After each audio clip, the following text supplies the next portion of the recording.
Project Veritas, Latin for truth, Veritas, released a video on CNN yesterday covering the hidden biases of CNN. And as a New York City journalist, I found the piece of work actually quite fascinating. So I thought we'd deconstruct the video together, perhaps get a second perspective on what we're actually looking at here. But you also may find some of the opinions I have surprising. And I guess the first thing to say is the first character Project Veritas introduces us to is a man named Kerry Porsche, who is a satellite uplink technician. My name is Kerry Porsche. I'm a satellite uplink technician. I'm a contractor at the CNN Washington, D.C. Bureau. Now, I guess the first thing I really want to draw attention to is that satellite uplink technician, while it's certainly a noble job, and I don't mean to denigrate it in any way, I'm sure Kerry Porsche is a fine individual, it's not exactly a journalist, a producer, or an editor, or even an intern. The satellite uplink technician has no direct interaction with the day-to-day operations of a newsroom. I just want to make a note of that. I don't think it makes him an unreliable witness. In fact, that's basically what he did, is he went in and recorded secretly some of Jeff Zucker's 9 a.m. editorial meetings, which we'll listen to. I don't care about the MSNBC event, okay? I don't care about him. Let's just stay very focused on impeachment. And I think that's well and fine. I think he's accurately, conveying the tapes. But in terms of what voices they have, speaking on this video, what voices Project Veritas has on here, they're CNN insiders, at least the first one. From a CNN insider. I'm a satellite uplink technician. So let's just watch the video, shall we? CNN likes to call itself the most trusted name in news, but that's not the story we heard from a CNN insider who blew the whistle, recorded everything, and came to Project Veritas earlier this year. Would it be fair to say that you being here today it's not politically motivated? That's correct. It's not politics that motivates me. It's basically me wanting the news to be what they used to be, news, and not a infotainment or a game show or chasing the ratings like CNN purports it to be facts first, and that's clearly not the case. Kerry Porsche has worked for CNN for 2 years. He says when he started, he had high hopes for the job. I guess he had high hopes as a satellite uplink technician. Is it a better gig at CNN than it is at NBC as a satellite uplink technician? I guess I wonder how much Mr. Porsche thought he would be guiding the editorial masthead of CNN as a satellite uplink technician. But we can keep watching. I noticed after, again, this is fairly rapidly after I started, within the first 3 to 6 months, that there was a strong groupthink that permeated through the halls, and that everyone was on board the, I hate Trump train, or I want to, basically go after anyone, on the center or on the right politically. Porsche secretly... Yeah, I think Porch's observation here is accurate from my own observation, that most newsrooms I've ever had the experience of being in lean heavily left for the most part. That most journalists are anti-Trump, at least in their own personal private lives, 100%. And that if you're inside a newsroom or around a media company, you're certainly going to pick up on the fact that there is a kind of groupthink that dislikes Trump, 100%. I don't disagree with that at all. But I also don't think that's that insightful of an observation or fact. I think it's a reasonably deducible observation by intelligent men and women. Porsche secretly recorded several of CNN's 9 a.m. morning editorial calls where CNN's president Jeff Zucker leads the anti-Trump charge. We're moving towards impeachment. I mean, we shouldn't pretend, this is going one way, and so all these moves are moves towards impeachment. So don't lose sight of what the big story is. They're done every day, Monday through Friday, and it's basically run by Jeff Zucker, the president of CNN from the New York Bureau, and he would basically, he runs it with an iron fist, and it's actually respectable. It's like listening to him run his business. It's kind of fascinating, but hearing that from the strongest and most prominent voice, the number one, is on every day just hammering Trump in some way, shape, or form, or Republicans in general, about, all these other stories might be happening, but we want to divert all our resources to this aspect of Trump or that aspect of Trump, or most recently, it's just all about impeachment. So, what Porch is saying is that, these editorial calls that Jeff Zucker has is kind of guiding CNN. He's saying that Jeff Zucker is guiding CNN to focus specifically on the impeachment inquiry and any sort of impeachment news, regardless, or at the expense of, let's just assume, at the expense of other global or domestic stories. And yeah, okay, yeah. I guess, once again, from my perspective, inside newsrooms, two things come to mind. One, it's not uncommon for editorial meetings to decide what they're going to focus on in a television show, or what that desk beat is going to focus on. It's very common to kind of group in the morning and going to be like, what are we going to pay attention today in the news? And that is a form of bias, 100%. Story selection, that's what's called story selection bias. It occurs across all types of newsrooms. CNN is not unique in this selection bias. And the fact that CNN is going to focus on impeachment, or that Jeff Zucker is focusing on impeachment, I think is a pragmatic business decision in terms of, one, what does the American news consumer want to hear about? Impeachment is what CNN's guessing. And two, what is likely to deliver with exciting news tidbits, with day-to-day updates and hour-by-hour breaking news. Impeachment stuff. So that's currently going to be kind of the running story that they can milk the most out of. That's the golden calf at the moment that has the holy nectar of views. Is going to be impeachment. And I don't find it that shocking that Jeff Zucker, or really anybody on any sort of editorial meeting at CNN, would say, let's focus on impeachment. Let's not lose sight of covering the impeachment and the minute-by-minute updates of that. But we can keep watching. There's a second whistleblower, and that this now fortifies the complaint. And David Chalian, Vice President and CNN Political Director. I think as big of a story as what President Trump has done here is the Republicans' sort of either delusional or defiant or silent responses. I think it's as big a story in what is going on. On the calls to executive producers and news staffers across the country, it is clear that Zucker wants his network to stay focused on impeachment and nothing else. So here's a couple other high executives at CNN talking on this editorial call that Mr. Porsche has recorded, and they're all wanting to focus on the domestic politics of the United States, perhaps at the expense of what's going on in northern Syria. And I think that's a tragedy. I think we can all acknowledge that's a tragedy. But I also don't think some of their what the CNN executives want is incorrect either. Like, I think indeed a story is the fact that perhaps the Senate Republicans are remaining relatively silent on the Ukrainian call that Donald Trump is in hot water for. That's certainly a story that, in particular, perhaps a story that CNN, when they're thinking about their particular demographic, is going to want to hear. And I get the argument that that's kind of pandering, right? But we all, I think, pander a little bit to our audiences. At least media companies do. They all have a general, if vague, understanding of what the general interests and predilections of their audience are. And so they're going to want to focus their day-to-day news content on what they think their audience is most likely to watch. And nothing else. Guns will be the central topic in the 2020 Democratic nomination race today. The Giffords PAC has paired up with MSNBC. They've got a gun town hall in Las Vegas. 10 candidates will be showing up there throughout the day. I don't care about the MSNBC event. Okay? I don't care about them. Let's just stay very focused on impeachment and everything that happens today. Because look, you're going to be coming on at 3 o'clock.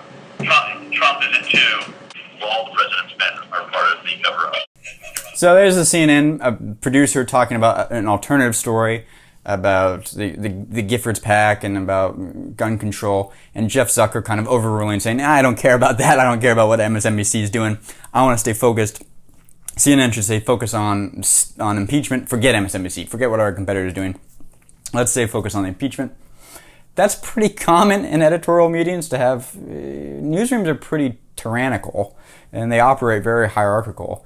So it doesn't stun me that Jeff Zucker one, has a editorial viewpoint on what CNN should be focusing on, and two, you could make an argument that, well, if MSNBC is not focusing as much on the impeachment, shouldn't CNN fill that void? Ideally, you would want different media companies all focusing on slightly different things. But in fact, that's the entire niche that Fox News was founded on. The idea that all these other media companies leaned left, there's a market to lean right and have an alternative perspective, an alternative view story. And so here you can say, you can literally listen to Jeff Zucker say, let's not focus on what MSNBC is doing, let's cover the impeachment process. MSNBC is focusing on gun control, let's focus on the impeachment. It may seem like they're going after Trump, but to me it seems pretty standard editorial practice in deciding just what you're going to cover from a pragmatic viewpoint for that day. The impeachment stuff, there's new developments every day, more shoes drop, and it's like, there's just nothing we can do. If Zucker wants impeachment every single day to be the top story. That's what he wants. Yeah, he wants impeachment. So above all else, I'm above all else. So here's a media coordinator, and as I said, media coordinator is a pretty vague job title. I don't know what this media coordinator does. Often they kind of, take in talent. When the talent shows up at the building, they'll wheel them down to whatever control room they need to be in, or green room, or perhaps they'll book guests or talent. The media coordinator is not out there really reporting stories. And then the fact that the media coordinator is thinking like, all the company that I work for is doing is wanting to cover Trump's impeachment. Yeah, okay, but it's also a newsworthy story, you could argue. Does CNN focus on it too much? Oh, undoubtedly so, but I don't know if it's proven bias so far in my eyes. I totally understand that most, if not all, the people I work with will never want to speak to me again, or possibly have, negative motivations after the fact. Like, I get that, I get where they're coming from, but I always respect the people that I worked with. They were amazing at their job, and many of them felt the same way. They just felt trapped that they couldn't say it. Nick Neville is a... My question to Mr. Porch here is, he respected his colleagues at CNN. Were his colleagues journalists, or the other satellite uplink technicians, or the cameraman, were they the car driver? But beyond that, what was it that they never felt like they could say? I wish he had explicitly said, what he's speaking is, he's saying all his other colleagues felt like CNN was biased against Trump, and all Jeff Zucker wanted to do was focus on Trump, and that his other CNN employees didn't want to do that? I don't know. I wish he'd been more explicit with what he's saying he's speaking for his colleagues about. Nick Neville is a media coordinator in CNN's Washington bureau. He says not everyone at the network agrees with Zucker's anti-Trump agenda. Yeah, so this Nick Neville guy, I'm sure he's friendly enough, but once again, we have a media coordinator. Let's keep watching. Yeah, because what's difficult is, like, you have some conflicting things at play here. Like, there's a lot of people who are out here trying to, like, just do what they think is, like, the best of journalistic integrity. And then you get on the 9 a.m. call, and big boss Jeff Zucker tells you what to do. And it's like, you have to, like, to a certain extent, you have to follow his verdict. Yeah, you got to go with the downhill, so you got to go with the boss there. Yeah. And he's not he's big. He's like had an ongoing feud with Trump. It's no surprise. He's had an ongoing feud with Trump since The Apprentice. So, what Nick Neville here is saying is that, like, a lot of journalists have integrity and want to cover different stories and different beats, and maybe want to be focused on the fires in Southern California. But then Jeff Zucker gets on the call and quashes it all and says, no, we're going to focus entirely on impeachment. And this is true. I can see, a lot of newsrooms operate like this, though.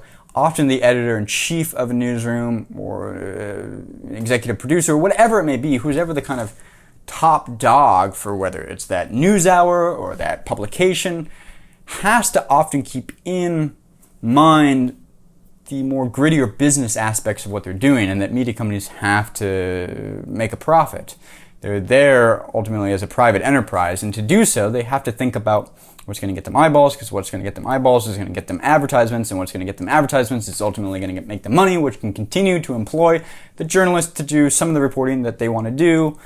it's a business, and with any business, you have to weigh the somewhat more mundane and dull, dreary aspects of making money against the higher, nobler ideals of journalism. And CNN does this clumsily, but lots of media companies do this clumsily as well. So I guess to me, to my mind, I don't find anything that Nick Neville's saying is that revealing or that insightful, personally.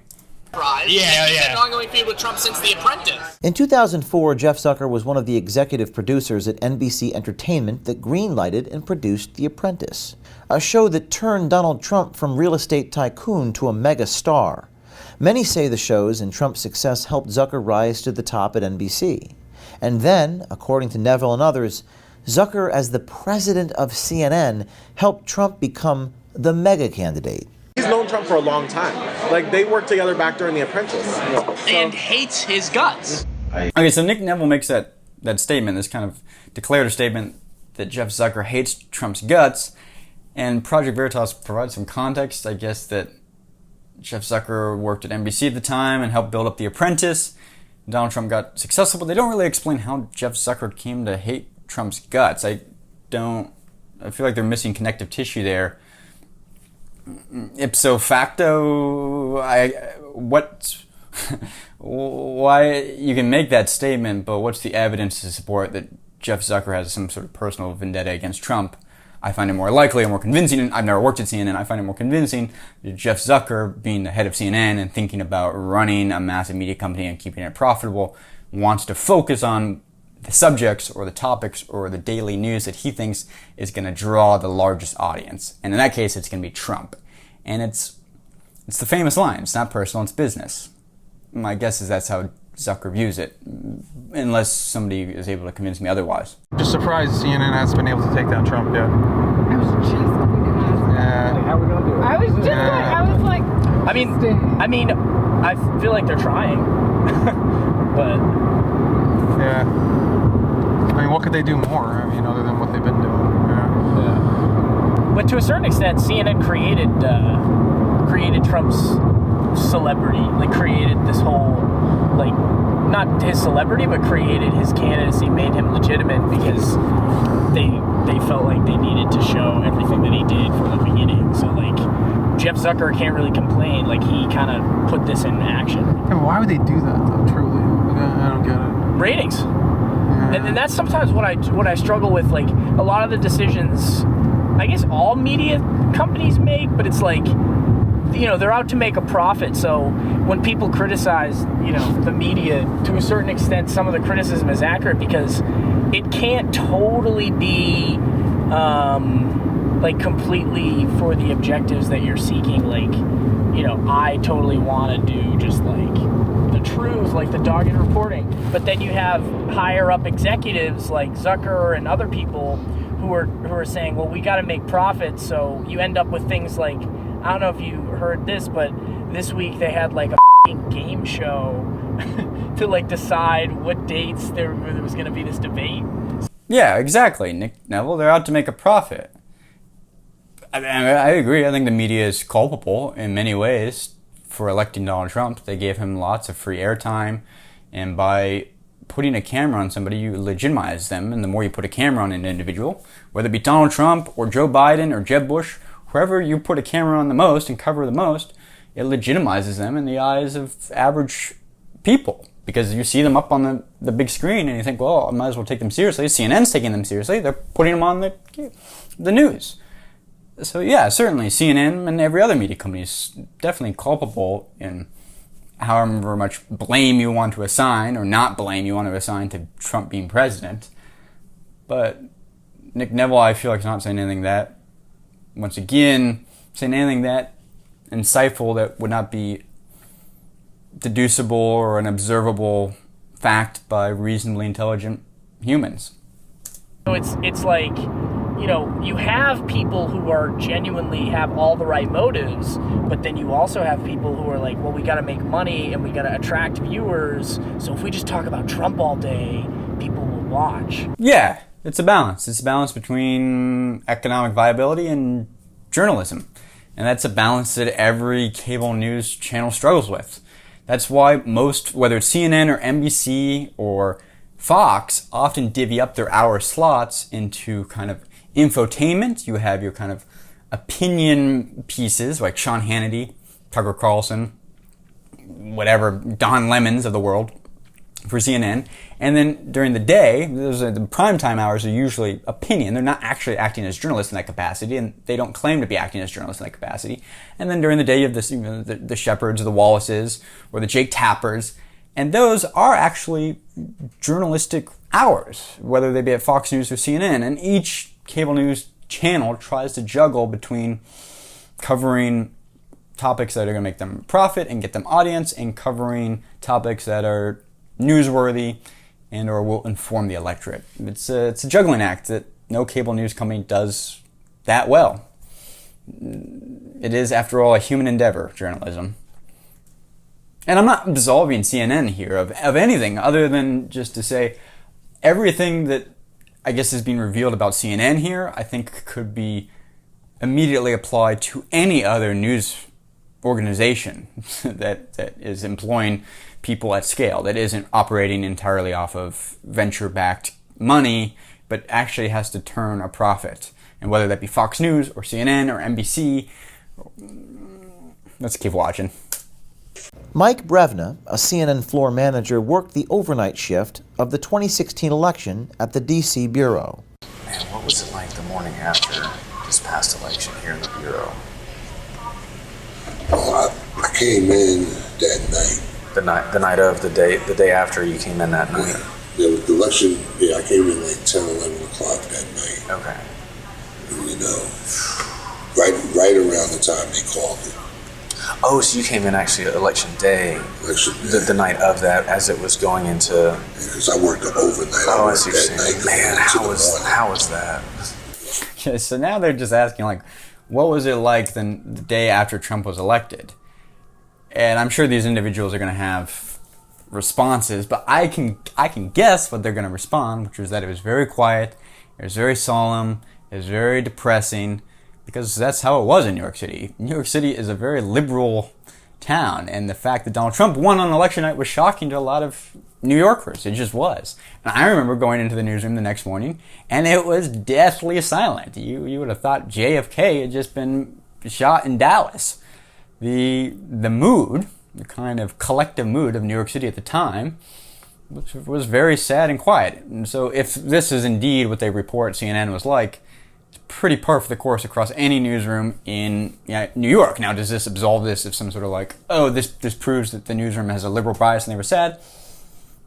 It proves that the majority of individuals employed at CNN and other newsrooms didn't want Trump to be president or were surprised. But beyond that, does it prove that the editorial eye of CNN or any other media company is deliberately liberal or has a deliberate liberal agenda? I'll let you make up your mind about that. But when I walked through the elevators and came through the doors, first thing I always do, I was on that side, I look to the left, look to the right. Look back to the left, there was someone sitting on the floor. And then I seen like movement of people, somebody coming out of somebody. And as I started walking towards this person, as I got closer, I could hear her sobbing. And I never really wanted to look at who it was. And to this day, I don't even really know who it was. Because they were there like this. And they were sobbing, so then I went into Acadron. It was like you was at a funeral. I'm sorry? It was like you was at a funeral. Oh, at a funeral? Yeah. People were like in shock. I don't say they were in mourning. Let's say people were in shock. Do you think the people at CNN thought that Trump was going to win the election? Nobody thought Trump was going to win, myself included. Well, even the guy who is claiming they're Mr. Porch, the satellite technician that's exposing the bias of CNN, even he was like, well, I didn't think Trump was going to win. Okay, so let's keep watching. That day, like, man, just at 6 a.m. in the morning when I came in, everyone just silent. Nobody wanted to talk. I just came in. I was like, oh hi, and like. Okay, another CNN media coordinator, not a journalist, not an editor. Once again, I don't mean to discredit these individuals. I'm sure what they do and what they do at CNN is important and valuable, and they're very good at their jobs. But it just means they're not having any day-to-day interaction or judgment in what's editorially decided. Yeah. Like, oh hi, and like the mood was just so sourpuss the whole day. I imagine. Yeah. I imagine that was a dreary day inside of CNN. It was a dreary day. I bet at Fox it was like euphoria. Oh yeah, popping champagne. Yeah. The racism, we're coming back. So, okay, I guess I'm not quite sure what Project Veritas is trying to point out with what the mood is like the day after Trump won election. Yeah. Assuming at that point too, it was like, all right, well, let's put our heads together and see how to fix this somehow, or let's start the anti-Trump crusade. Yeah, let's start the anti-Trump crusade. Okay, so it's a leading question, like, oh, what was the newsroom thinking? Like, it was like, oh, we need to rally around and start the anti-Trump crusade. Yeah, let's start the anti-Trump. Honestly, this is one individual media coordinator at CNN. He was just talking. It looks like, a bar and grill. I don't think he's choosing his words that carefully. Anti-Trump crusade could mean all kinds of things. He could also just be puffing himself up. But, okay. This is why Kerry Porch became a Project Veritas insider. He saw CNN's anti-Trump crusade was about more than ratings. It was about taking sides. No, so we got one person that kind of offhandedly called it an anti-Trump crusade, and then Project Veritas took that term and ran with it as if CNN has an anti-Trump crusade. I'm not saying they don't. I think there's a reasonable argument that CNN does have an anti-Trump crusade. But interviewing project coordinators, media coordinators, in my opinion, is the most compelling argument that CNN has an anti-Trump crusade. It was about taking sides. I think what's going on in America now is really fundamentally the result of years of fake news, conspiracy, nonsense from Fox News that has taken root in this country. And I'm dead serious about this. The fake conspiracy nonsense that Fox has spread for years is now deeply embedded in American society. Okay, yeah, he's bashing Fox News, but which of us here has not had a boss that bashes their competitor? Every boss bashes their competitors. I have listened to so many bosses and individuals bash competitors. It doesn't matter if I'm working at McDonald's and they're over there bashing Wendy's, or I'm working at the bookstore and they're bashing the CD store down the street. It's just bashing his competitor. Republican elected officials, as we've seen with Ron Johnson, and frankly, that is destructive to America, and I do not think we should be scared to say so. So I guess Jeff Zucker's caught on tape here saying we shouldn't be afraid to call out Fox News or say they're sowing the seeds of chaos or conspiracy among the minds of the American people. Okay. I guess I don't find that damning. Sounds like trash talk to me. But let me be clear, I don't think there's anything wrong with recording the calls secretly. I mean, who watches The Watchmen, right?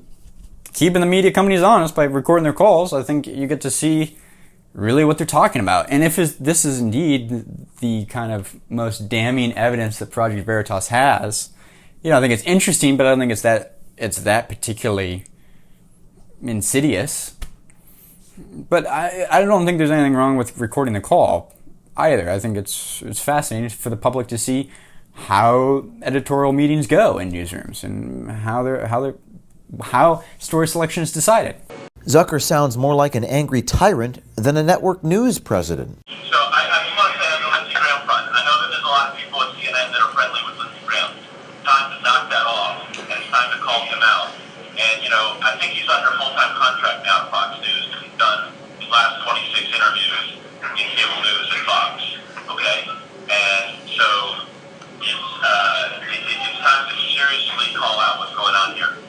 Okay, so Jeff Zucker's making a joke here and then being quasi-serious at the same time. He's saying, listen, CNN's a big news organization, New York Times, Washington Post, CNN, NBC. You generally develop relationships with a lot of people in politics in Washington, D.C. It's a very natural, symbiotic relationship for a lot of reasons that are kind of gross and corrupting, and this is across the board, whether it be Fox News or any media company.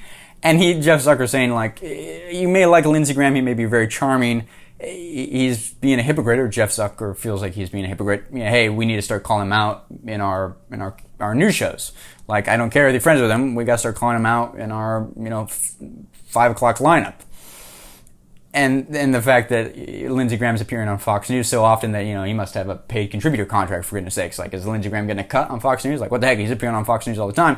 Get him on CNN. Get him on the 6 o'clock program and start grilling him. It seems like pretty standard editorial meetings to me. According to Porch and others, the anti-Trump crusade at CNN is personal. Which guys hate Trump? Cooper's got it. Cooper hates him. Okay, so here we have another media coordinator. Oh no, it's Nick Neville again. My boy Nick Neville. Okay, well, let's just keep watching. I mean, Cooper's Don Lemon hates him. I mean, Don Lemon, he's Tapper, yeah, he doesn't like him either. Well, Dick Tapper. Cuomo doesn't like him. Well, does Nick Neville know Cuomo, Tapper, Don Lemon? Does he know any of these individuals, or is he just saying this? I'm always suspicious of individuals' motives. Yeah, I like to think it's sincere, but he could also be a little bit drunk. He's just talking, and he's just he maybe just doesn't like who he works for, and so he's bashing Cuomo or Jake Tapper. I don't think it means anything unless you have Cuomo on record or Jake Tapper on record saying yeah, F Trump, screw that guy in some personal recording. Okay, it's hearsay at the moment. It's just gossip. Hannity is extremely conservative. He lets you know. However, Don Lemon comes on. He makes you think he's objective news. I'm not trying to bash CNN, Dude, it's whatever, man. but he makes you think he's objective news, but he's blatantly opinionated. All right. So either disclose where you're coming from, or get someone who's a little bit more objective. Okay, I get Nick Neville's here saying well, Sean Hannity is obviously opinion, but Don Lemon presents himself as factual. And I would say Sean Hannity presents himself as factual to a lot of individuals as well, and a lot of people take what Sean Hannity says as gospel. Now, if you're to the left of center, to you might view Sean Hannity as nothing but a mouthpiece for whatever talking points the Trump administration has. But most people right of center view Don Lemon the same way, view him as a kind of opinion, non-factual individual. Both Fox News and CNN and every media company play this weird line where I talked about earlier, where they juggle this in-between of having hours that are devoted towards more opinion, infotainment, and others that are serious journalism. Don Lemon's more opinion-based. Perhaps I'm maybe too inside the kind of beltway of insider media, but to me, I can view Don Lemon's program and realize, okay, this is obviously supposed to be kind of, edutainment, infotainment. It's spin stuff. It's just commentating on the news. It's not reporting it. Just like Tucker Carlson and Sean Hannity are commenting on the news. They're not reporting it like Wallace or Shepard were. Lemon is, love him or hate him, he's blatantly anti-Trump, he's blatantly left. So maybe Don Lemon could disclose that, but CNN makes it appear as though we have 24 hours of unbiased news. That's not true. That's a fair point. CNN probably leans too heavily into this idea that there are 24 hours of unbiased factual news, when in reality it's a juggle between factual news hours and entertainment news hours, commentary. And I think if you were to press CNN on this, they would acknowledge that's true. But in terms of marketing purposes, CNN, of course, is going to want to keep this kind of fog of purity. Just as Fox News likes to keep this, fair and balanced 24-hour news network fog of being only factual too. Or the New York Times, and Lord knows the New York Times and even the Washington Post. The Washington Post runs more op-eds than than actual pieces of reporting. And I guess the counter argument here is that's whataboutism. You know, that's shifting the blame away from CNN, but it doesn't take anything away from CNN. And yeah, that's true. I guess, to me, what CNN's doing, or what these individuals are commentating about CNN, doesn't seem anything out of the ordinary of how any other media organization operates. That's all. Christian Sierra explained how CNN implements their political bias. It's like the ones who stick strictly to news, and I can understand if you're tough, like maybe you're a little tougher on the Democrats, it's okay, fine, whatever. Like MSNBC is tougher on Republicans, and we're tough on Republicans too. More so than the Democrats. Our Democrat interviews are like softballs compared to Republicans. But I can understand. You guys do a lot of Republican interviews, actually, though. We do, right? So which is good. We do, but if you notice, like every time we ask questions to Republicans, like it's always a little tougher than when we do to the Democrats. Media coordinator says, CNN, we ask tougher questions to Republicans than we do with Democrats. That's his opinion. Did he offer any evidence to the fact? No. Did Project Veritas pull up any clips or evidence? No. Let's just keep watching. But why not just quit? Why take the risk of exposing the largest, arguably one of the most influential news outlets? It's in airports. It's in airports. It's true. CNN is the network of airports. You got your conservative viewers that watch Fox News, you got your liberal viewers that watch MSNBC, and then you got everybody like me who sits there in an airport for work watching bloody CNN. CNN, coming to an airport near you. That's a fair point, Mr. Veritas. And especially with this news, I know that this is something that you've struggled with. You're about to have a family. And why not just quit? Why do this? I mean, it's a fair question. I mean, and as we said earlier, I was about to quit.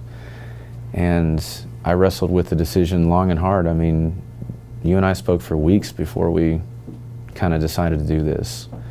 And it still scares me. Again, you said it in the question. I mean, this is exposing most likely the biggest media conglomerate in the world. I lose sleep over it. I'm curious if Project Veritas approached our satellite uplink technician, or if the satellite uplink technician approached Project Veritas. I'd be curious to know. In the world, I lose sleep over it.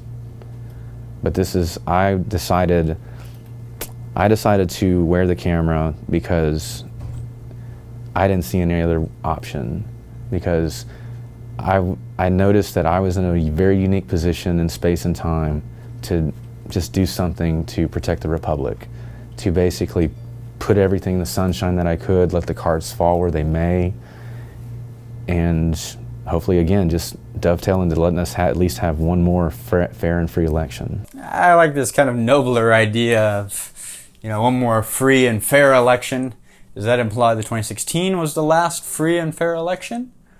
But if CNN was biased against Donald Trump and Donald Trump won, then it must have been a free and fair election. I'm not quite sure I followed the logic. Perhaps I'm a dum-dum. I often am.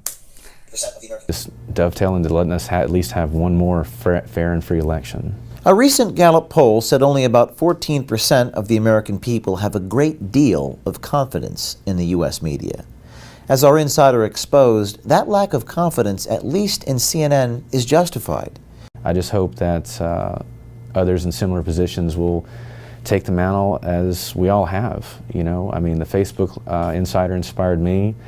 My goal with this, aside from getting CNN to return to its old greatness, CNN to its old greatness, make CNN great again, is to inspire literally the dozens of people I've had this same conversation with, not only at CNN, but at different outlets. People are always asking me, what can I do? It's probably the most... What can we do? Tell me.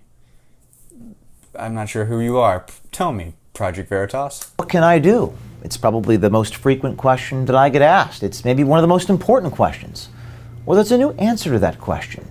You can be an insider. You can wear a camera.